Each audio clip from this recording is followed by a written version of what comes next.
Triple तलाक का case हुआ, इससे पहले एक NRC का केस हुआ, ये सारी चीज़ें जो था वो बात हम तक थी, ये बात हम तक थी। अब बात अल्लाह की है, ये बात अल्लाह की ज़मीनों की है, वो ज़मीनें जो हमारे बाप दादा ने अल्लाह के नाम पे कर दिया है।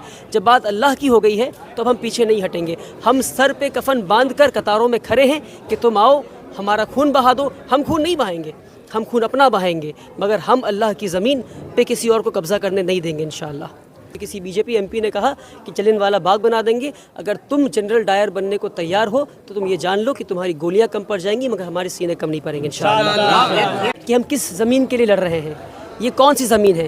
क्या ये ज़मीन किसी ने हमें दी थी? नहीं, ये ज़मीन हमारे बाप दादा ने अपने मेहनत की कमाई की, खून पसीने की कमाए हुए पैसों से अल्लाह के नाम पे किया।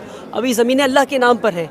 ट्रिपल तलाक का केस हुआ, इससे पहले एक NRC का केस हुआ, ये सारी चीज़ें जो था वो बात हम तक थी, ये बात हम तक थी। अब बात अल्लाह की है, ये बात अल्लाह की ज़मीनों की है, वो ज़मीनें जो हमारे बाप दादा ने अल्लाह के नाम पे कर दिया है।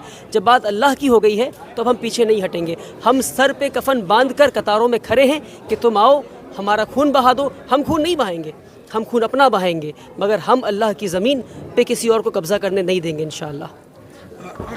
नौजवान नस्ल जो भटक रहे हैं उनके माँ बाप भी भटके हुए हैं। वो भटके इसलिए हुए हैं क्योंकि माँ बाप भी भटके हुए हैं। जब माँ और बाप अपने काम से फारिग होकर शाम के प्रोटेस्ट में, शाम के मशाल रैली में अपनी शिरकत करेंगे तो उनका बेटा और उनकी बेटी भी शिरकत करेंगे। जब माँ और बाप घर में बैठकर पाकिस्तानी सीरियल देखते रहेंगे, जब कुछ मुसलमान, चंद मुसलमान सड़कों पर प्रोटेस्ट कर रहे हैं, तो बेटे और बेटी भी सिनेमा हॉल में बैठकर और मॉल में बैठकर घूम रहे होंगे। ज़रूरी है एज अ फैमिली यूनिट अब लोग सड़कों पर आएँ और ये कह कर आएँ कि हम अपने कफन का कपड़ा लेकर पहुँचे हैं। अब कि ऐसे वर्कशॉप्स में यूथ इन्फ्लुएंसर्स को बुलाया जाए, उनकी ज़बानी चीज़ों को बुलवाया जाए, और यूथ इन्फ्लुएंसर्स जो आज सोशल मीडिया के ज़माना है, यूथ इन्फ्लुएंसर्स नौजवानों को इस तरफ, उनकी रुझान इस तरफ लाए ताकि नौजवानों का पार्टिसिपेशन बहुत इंपॉर्टेंट है कि कोई भी बड़ी तहरीक जो है वो बिना नौजवानों की नहीं हुई है। तो वो चीज़ है, अगर चंदा लफ्ज़ का इस्तेमाल न किया जाए, बल्कि मैं कहता हूँ कि ये तो वो चीज़ है कि रसूलुल्लाह सल्लल्लाहु अलैहि वसल्लम ने जंग के मौके पे लोगों से कहा कि आओ अपने रास्ते में, अल्लाह के रास्ते में माल खर्च करो, यानी कहा कि मुझे पैसे दो ताकि मैं रास्ते में, अल्लाह के रास्ते माल खर्च कर सकूं।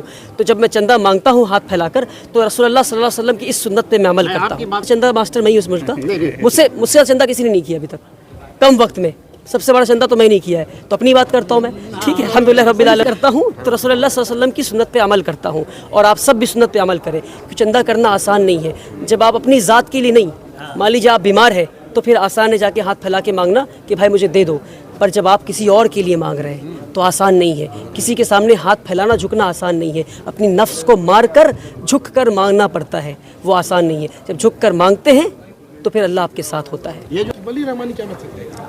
मैं बस यही मैसेज दूंगा कि हर इंसान 3 मीटर कफन का कपड़ा खरीदे, अपने सर पे अमामा बांधे जिस तरह रसूलुल्लाह बांधते थे। अफसोस कि मैं आज बांध कर नहीं आया, उम्मीद करता हूँ कि अगली प्रोग्राम में आपका अमामा बांध कर दिखूंगा। अगर वफ़ का प्रोग्राम है, वाइट कपड़े का, कफन के कपड़े का अमामा बांध कर घर से निकले और आकर खड़ा हो जाए, क्योंकि किसी बीजेपी MP ने कहा कि जलियांवाला बाग बना देंगे, अगर तुम जनरल डायर बनने को तैयार हो तो तुम ये जान लो कि तुम्हारी गोलियां कम पड़ जाएंगी मगर हमारे सीने कम नहीं पड़ेंगे इंशाअल्लाह।